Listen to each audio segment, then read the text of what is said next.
आज हमारे 5 राज्यों की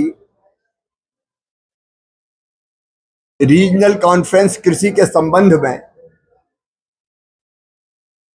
राजस्थान की राजधानी जयपुर में संपन्न हो रही है।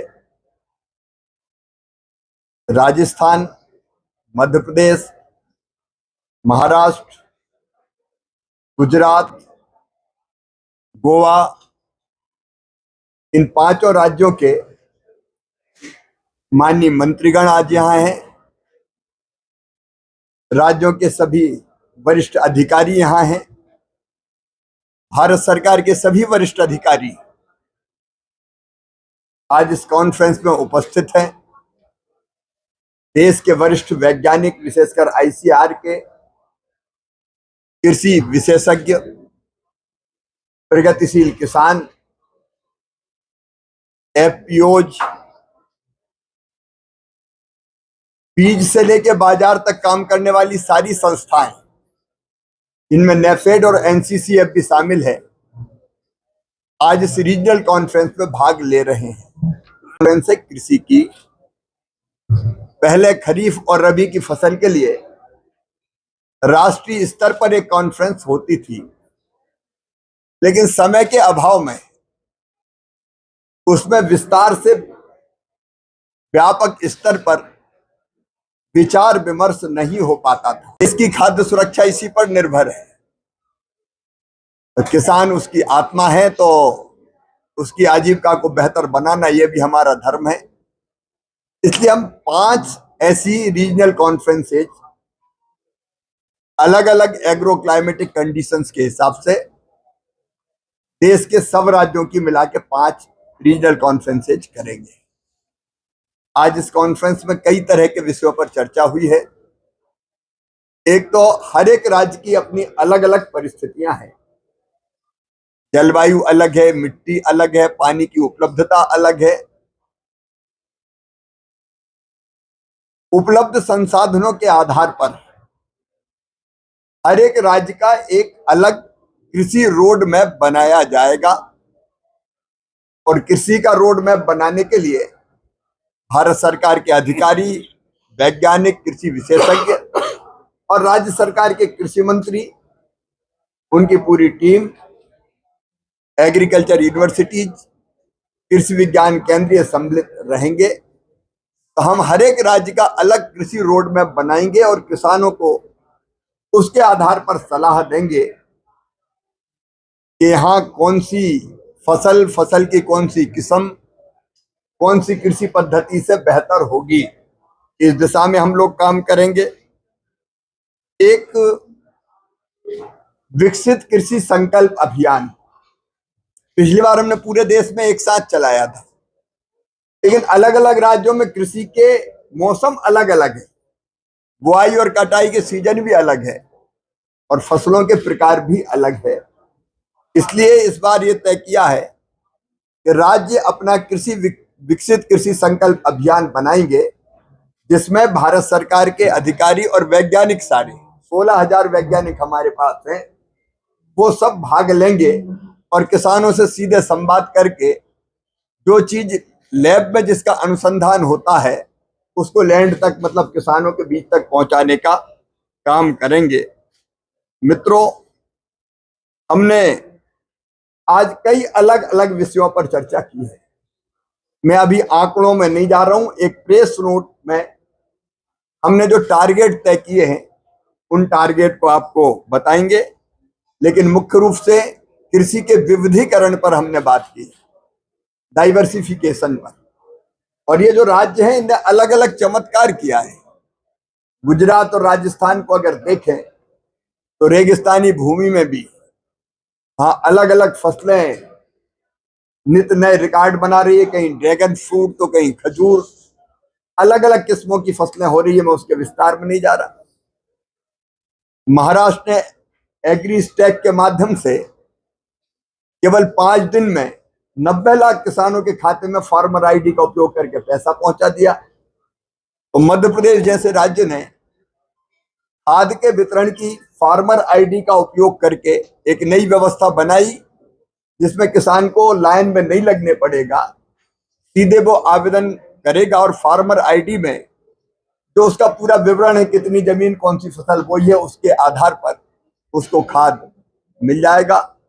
गोवा ने एक नया सिस्टम बनाया है कि किसानों से एक कारपोरेशन बनाया है सब्जियों के लिए, तो किसानों से सीधे खरीदता है और फिर अनएम्प्लॉयड यूथ के माध्यम से उनको बेचने का काम करता है, ताकि बिचौलिया ना रहे, उनको ठीक दाम मिल जाए। ऐसे हमारे हर एक राज्य ने अलग अलग नवाचार किए, वो नवाचार हमने शेयर किए। हमने चर्चा की दलहन और तिलहन मिशन पर। गेहूं और चावल के भंडार तो हमारे भरे हुए हैं। आज हालत यह है कि हमारे पास रखने की भी जगह नहीं है और हम आत्मनिर्भर हैं, दुनिया को भी खिला सकते हैं, लेकिन दलहन और तिलहन में अभी हमको आयात करना पड़ता है हमारी जरूरत की पूर्ति के लिए।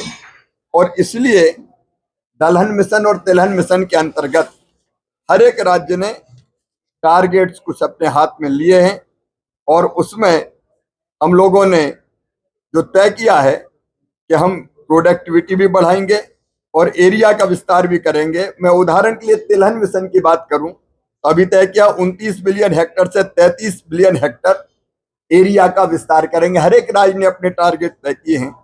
उत्पादकता बढ़ाएंगे तो 1353 किलोग्राम अभी एवरेज है, उससे बढ़ा के हम 2112 किलोग्राम प्रति हेक्टर तक उत्पादकता बढ़ाने का काम करेंगे। ऐसे हमने हर एक दलहन के भी टारगेट तय किए, तिलहन के भी टारगेट तय किए। मैं पूरा अभी जब एक आपको हम विज्ञप्ति देंगे उसमें वो टारगेट सारे आपके सामने हम लोग रखेंगे। फार्मर आईडी का बेहतर, अब फार्मर आईडी सब राज्य बना रहे हैं, बड़ी तेजी से हम बना रहे हैं और मेरा विश्वास है कि 3 महीने के अंदर सभी किसानों का एक पहचान अलग फार्मर आईडी के माध्यम से हो जाएगी। और फिर फार्मर आईडी का उपयोग हम अगले सीजन से खाद के वितरण में भी, जैसा मध्य प्रदेश में हुआ है, हम करेंगे। मतलब किसान खाद लेने के लिए स्वतंत्र होगा, लेकिन फार्मर आईडी के माध्यम से कितनी खाद चाहिए इसका सटीक अंदाज लग सकेगा। और इसका लाभ ये भी होगा कि जिसके पास जमीन है ही नहीं और वो खाद मांग रहा, तो काय के लिए मांग रहा है? कहीं ब्लैक करने के लिए तो नहीं मांग रहा, कहीं गड़बड़ करने के लिए तो नहीं मांग रहा। इसमें इस बात का भी ध्यान रखा जाएगा कि जो टेनेंट फार्मर है, मतलब जो लीज पे जमीन रहता है, बटाई पे जमीन रहता है, अलग अलग राज्यों में अलग अलग उसका नाम है, उसको भी उस रिकॉर्ड के आधार पर अगर कोई मालिक जमीन का कह देगा कि मेरी खेती मैंने इसको दी, उसको भी खाद दिया जा सकेगा, लेकिन एक साइंटिफिक तरीके से खाद का वितरण हो, इसका भी लक्ष्य हमने तय किया है। और तेजी से फार्मर आईडी मतलब किसान की एकीकृत पहचान का काम हम लोग पूरा कर लेंगे। छोटी जमीन के टुकड़े पर ज्यादा आय किसान प्राप्त करे, इसके लिए इंटीग्रेटेड फार्मिंग के मॉडल अलग बनाकर उन पर काम करेंगे हम लोग। मतलब केवल अनाज नहीं, फलों की खेती, फूलों की खेती, सब्जियों की खेती, औषधि खेती, कृषि वानिकी, उसके साथ पशुपालन, मधुमक्खी पालन, मछली पालन, बकरी पालन, एग्रो फॉरेस्ट्री, इस सब पर भी काम करेंगे।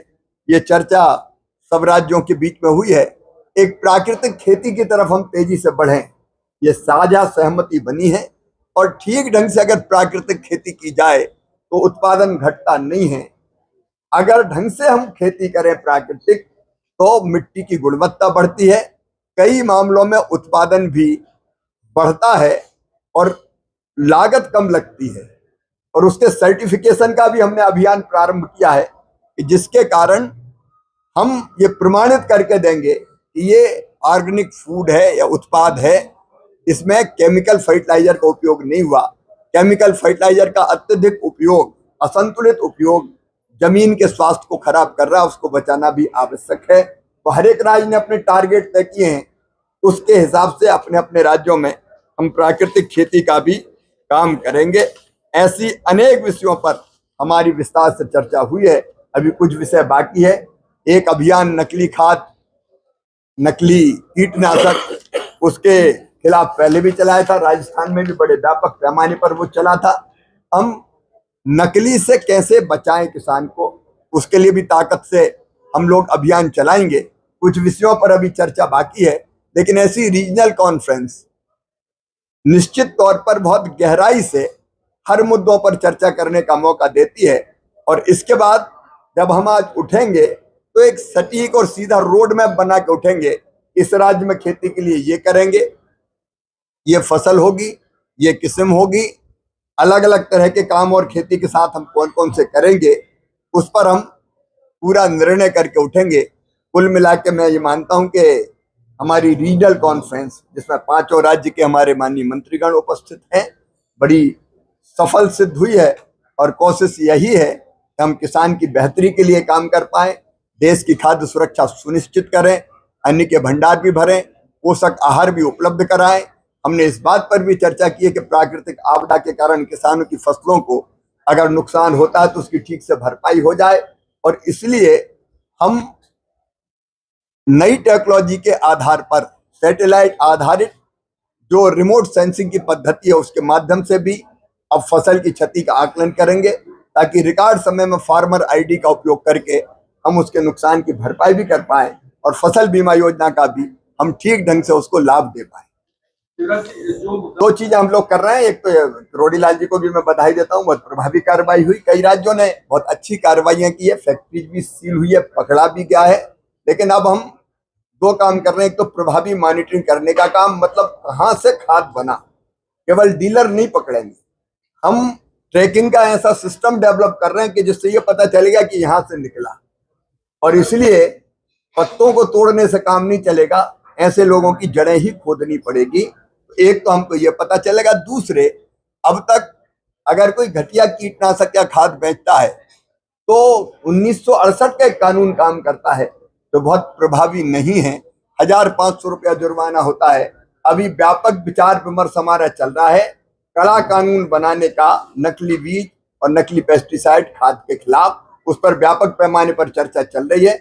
अगले सत्र में हम वो लेके आएंगे ताकि कड़ी सजा भी दी जा सके। इम्पैक्ट तो पड़ रहा है, इससे तो कोई इनकार कर नहीं सकता, लेकिन हमारे प्रधानमंत्री श्रीमान नरेंद्र मोदी जी के नेतृत्व में हम कटिबद्ध है कि हमारा देश कम से कम प्रभावित हो और किसानों की खेती पर उसका कोई असर ना पड़े। अभी हमारे पास खाद का पर्याप्त भंडार है, अगली फसलों के लिए, चाहे वो खरीफ की हो चाहे रबी की हो, पर्याप्त खाद जहां उपलब्ध हो सकेगा वहां से उपलब्ध कराने के सारे प्रयत्न हमारे जारी है, नंबर 1। नंबर 2, खाद कहीं डाइवर्ट ना हो, नहीं तो सब्सिडी वाला खाद जो आता किसान के लिए है कई बार कहीं और चला जाता है। ब्लैक मार्केटिंग करने वाले भी सक्रिय होते हैं, उन पर भी हम तीखी और कड़ी नजर रखेंगे। और हम किसान भाई बहनों को, फार्मर आईडी की मैंने बात कही इसलिए कि सही व्यक्ति के पास जितनी मात्रा जरूरी हो उतना खाद जाए, हम हर संभव उपाय करेंगे। राजस्थान ने आपको बताया कि इस विषय पर हम लोगों ने चर्चा की है। क्षति का आकलन होगा, राज्य सरकार क्षति का आकलन करेगी और क्षति का आकलन करने के बाद 2 तरीके से, एक RBC 6.4 के अंतर्गत SDRF की राशि से राज्य सरकार राहत देती है किसानों को, और दूसरे फसल बीमा योजना के माध्यम से उनको लाभ दिया जाएगा, राहत दी जाएगी ताकि नुकसान की भरपाई हो सके।